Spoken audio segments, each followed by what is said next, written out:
Hey y'all, so I am back with another astrology message, and this is a big one. This is the big one, okay? And so I'm gonna be reciting a little kind of poem situation that hopefully you receive when you need to. And anyway, so the total lunar eclipse is happening on March the 3rd, 2026 at approximately 6:39 a.m. Eastern Standard Time. Okay, sorry. I had to pause that for a second. I had to fix my little shawl situation I got going on here. Gotta protect your crown chakra, guys, okay? Alright, anyways.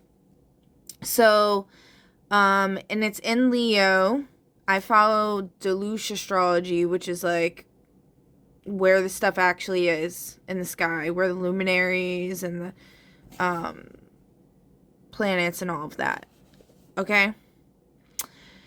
It's like Vedic, but a little more accurate, I would say, from my research that I've done.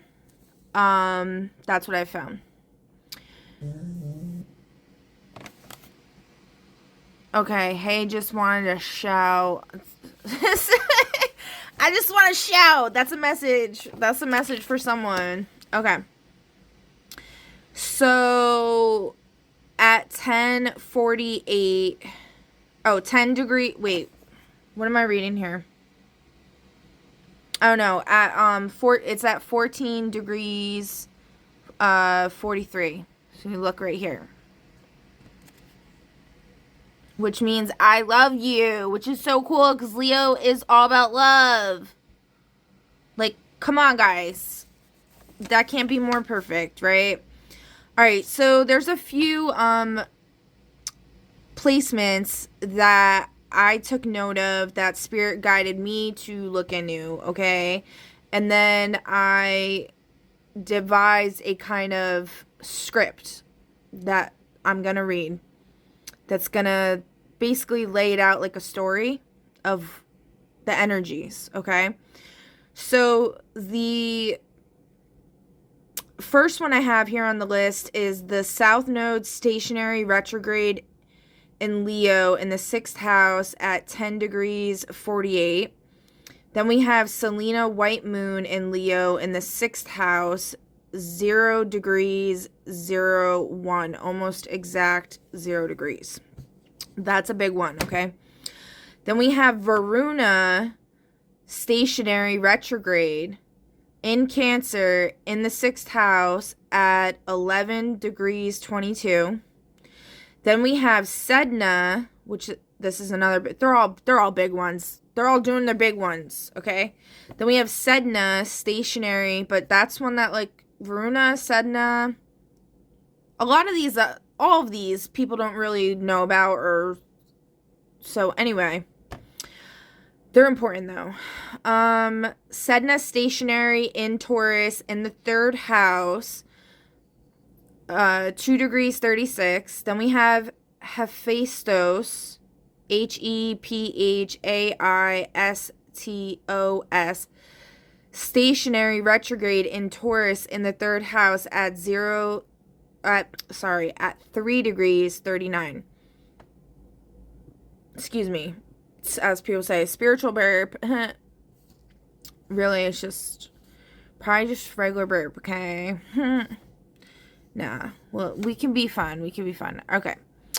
Then we have Aldebaran in Taurus in the 3rd house. I guess that, you know what the spiritual burp thing is like? It just makes it a little less, it's like people trying to make it less gross. Because it's like burping, like on camera and stuff, like that's nasty, honestly. People be belching it out. They be ripping ass and all of that. No shame. They're like, oh, it's a spirit exiting my body. It's like, come on. Okay. All right, then we got Aldebaran in Taurus. Did I already read that? I don't know. I don't think so. Aldebaran in Taurus. I have the ill ADHD, guys. Bear with me, please. This script is pretty fire. In my opinion, it is fire, okay? Aldebaran in Taurus in the 3rd house, 11 degrees 58. Then we have part of fortune in Leo in the 7th house, 16 degrees 39.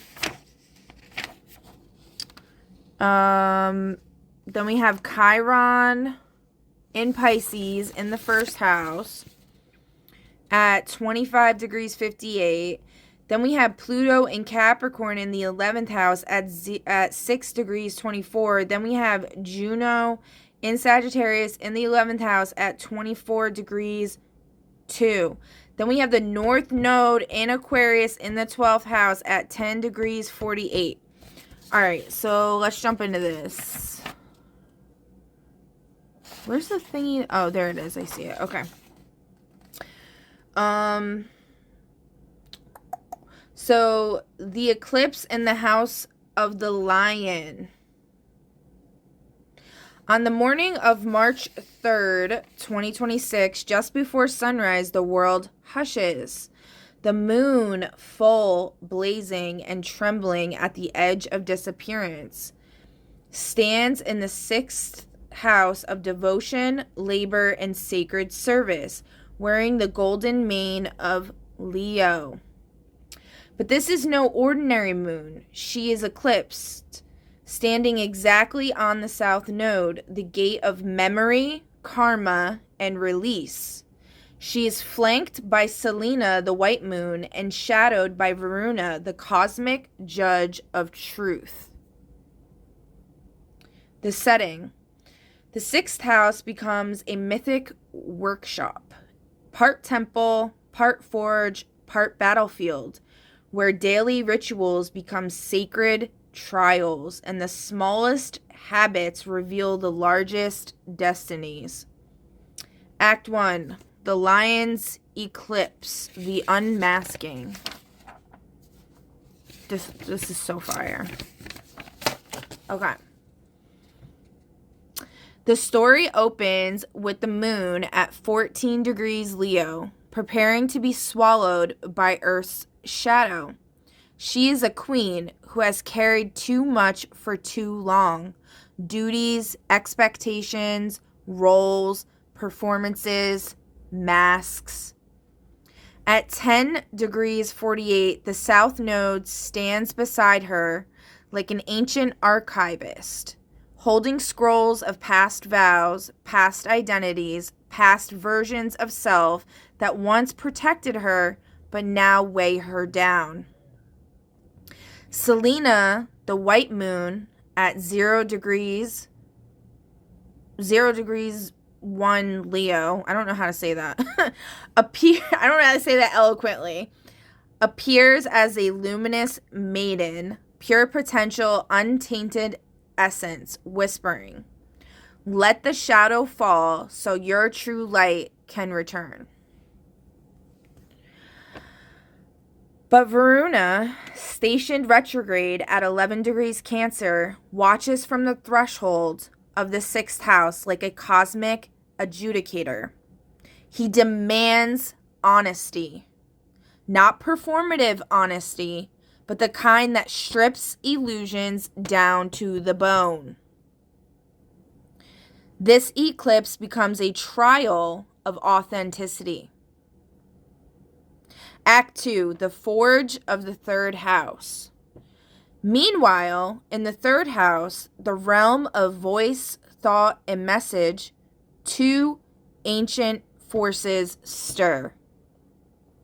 Sedna, at 2 degrees Taurus, frozen in her trauma, holding the memory of betrayal and the power of deep oceanic intuition.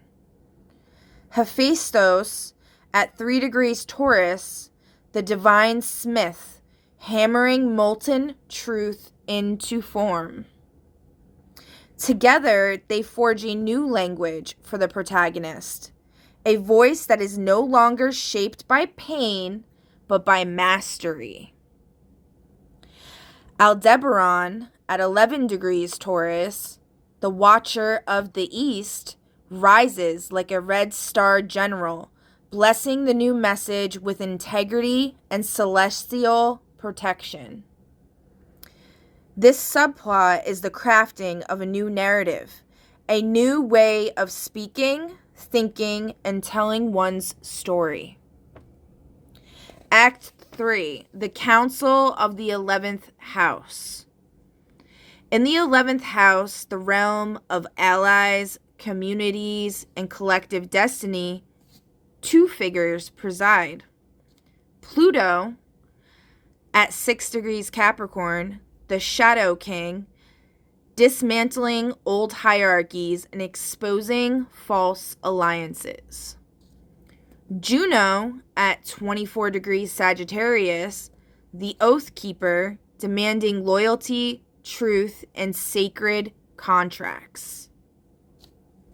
Together, they convene a council to decide which relationships, collaborations, and communities can accompany the protagonist into the next era, and which must be left behind.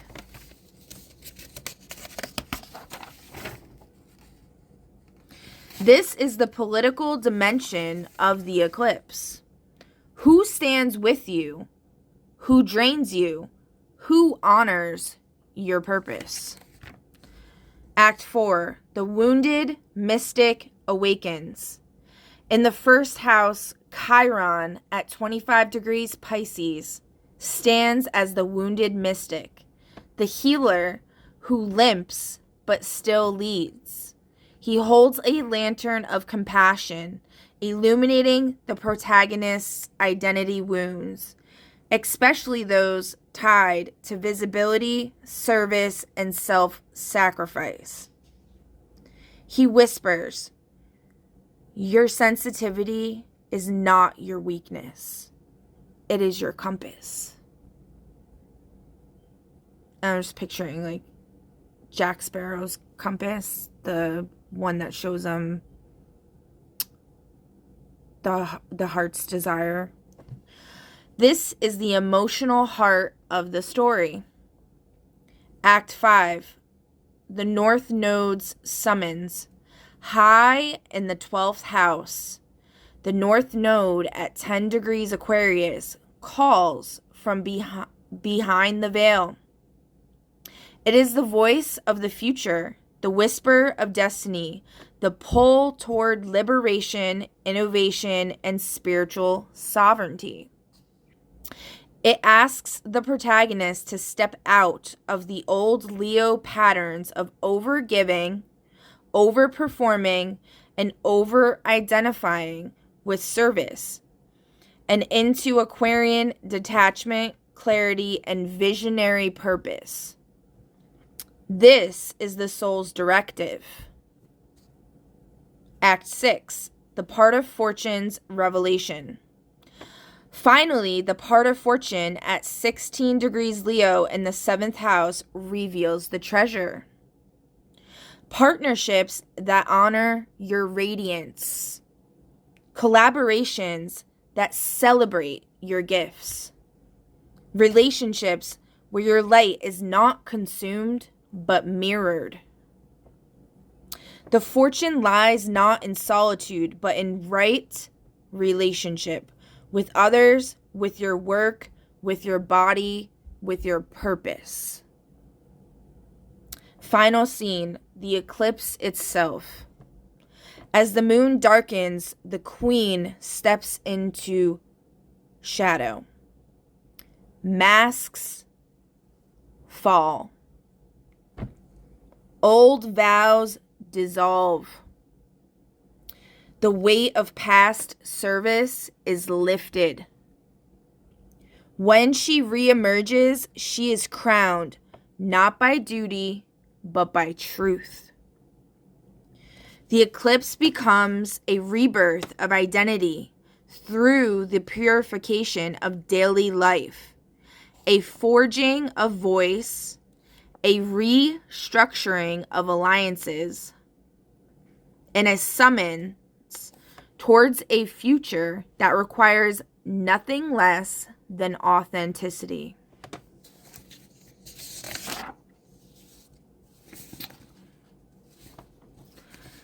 And then we are going to close the gate. Michael, seal the work. Cassiel, archive the release. Gabriel, carry the message into dawn. As the moon returns to light, so do I. So do we all. The end. So that is the message that I have for you guys. I think I'm going to leave it there. I have another script that I might just post on my IG, so you might want to keep an eye out for that one. And that's like going to be like a ritual that y'all can do if you want to join me, because I'll be doing it. Okay? But yeah, I wish you all the very best. And I'll see you on the other side.